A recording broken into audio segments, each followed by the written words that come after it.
Yes, I'm Sergeant Andrew Hercules with the West Jordan Police Department. I'm a public information officer with West Jordan Police.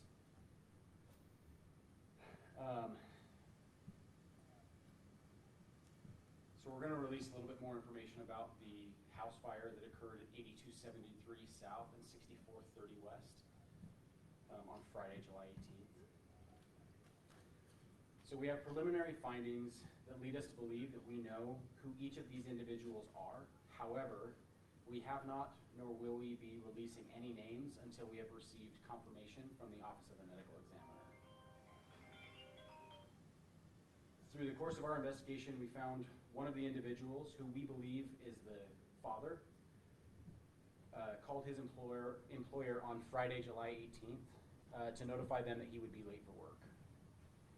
We also found he sold belongings starting a few days prior and leading up to this incident. Our investigators reviewed neighbors' security cameras and observed the father pacing outside the residence a few minutes before an explosion was heard. And we believe that explosion was caused by a buildup of fumes from an accelerant inside the residence. Investigators received statements from the juvenile female before her passing, which pointed investigators in the direction of believing the father was the person who caused the fire. The evidence collected corroborates those statements made by the juvenile. Investigators found a gas can in the immediate vicinity of the father, and responders reported a strong odor of gasoline throughout the residence even after the fire was extinguished. We'd like to thank our amazing West Jordan community for their support for the family and for everyone who was affected by this tragic incident. Sergeant, any idea of motive here as to why?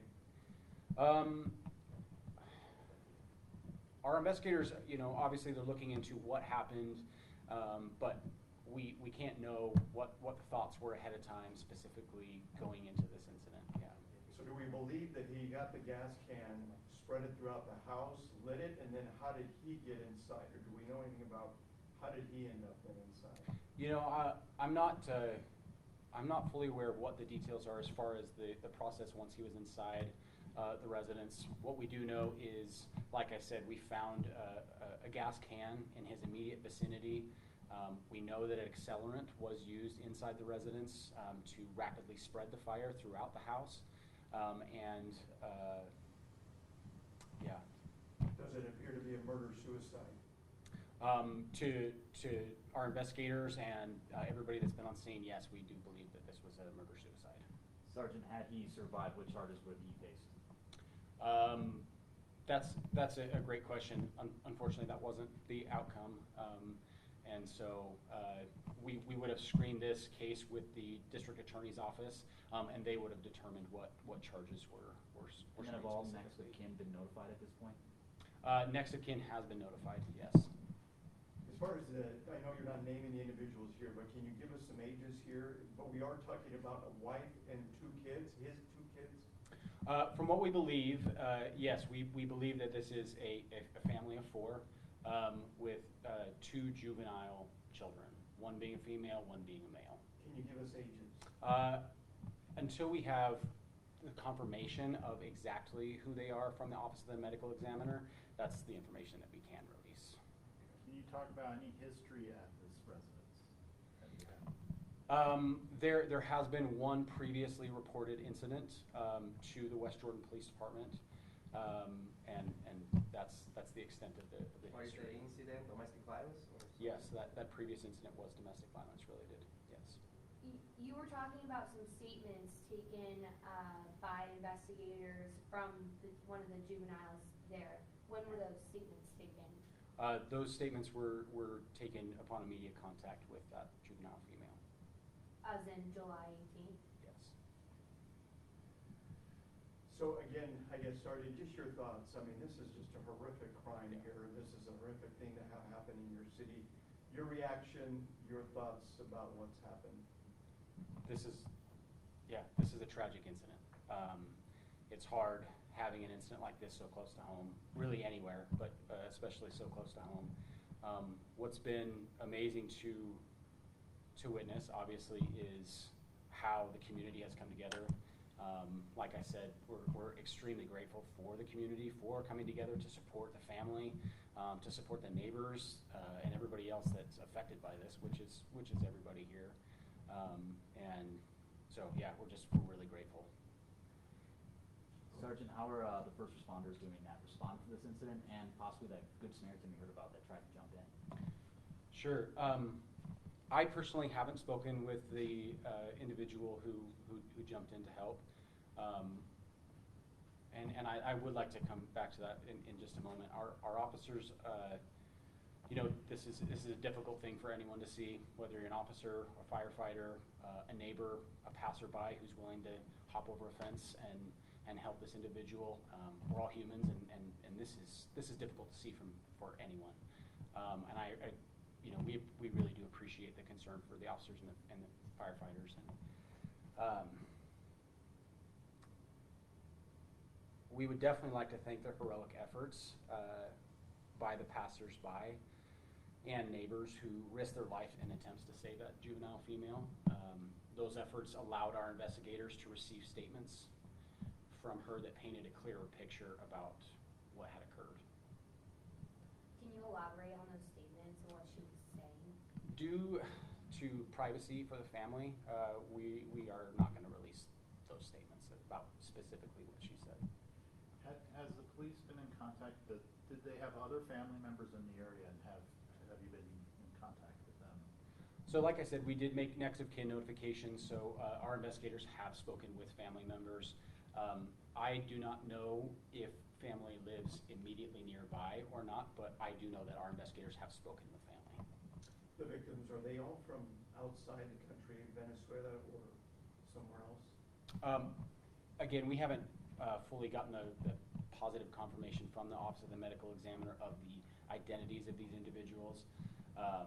So I can't comment on where specifically we know they're from or not. The father, was there any indication of his mental state, or that he was asking for help, or people knew that he was kind of, you know, not very stable or anything like that? Were there any signs at all that this could happen? That's a great question. I don't know of any previous signs or information that pointed to the father's mental state prior to this happening. And are you still looking for more further information from neighbors and friends and family? Obviously, if there is more information that neighbors, friends, family members, if they have that, please contact our investigators and provide them with that information. It's always helpful to have as much information as we can possibly get. Our investigators are still working the case, and they will continue to work it until we've done everything that we can and to understand what happened. Sorry, getting back to the video, or the, I guess, door cam. Do we actually see him start the fire, or is it just him using the accelerant, or what do you exactly see in that? So we believe that the fire started inside of the residence, which is not where the security footage would have been showing. We just observed that individual pacing outside of his residence prior to it. Any indication where the victims were found? I know the one girl escaped, but can you tell us where they found in different bedrooms in one place, or any? Yeah, what I can say is that the victims were found in different bedrooms within the residence. Did it appear that they were trying to get out at all, or they knew at all? Obviously, we know that the juvenile female was attempting to get out of the residence. I'm not sure about the other individuals inside the residence. Is there any indication that the individuals died of any other manner than smoke inhalation or fire? Sure.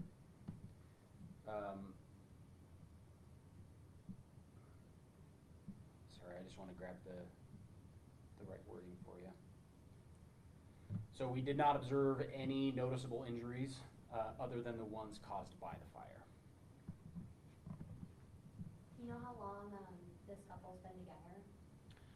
No, I don't know the details of their relationship or how long they've been together. But again, you don't know if they were here legally or not.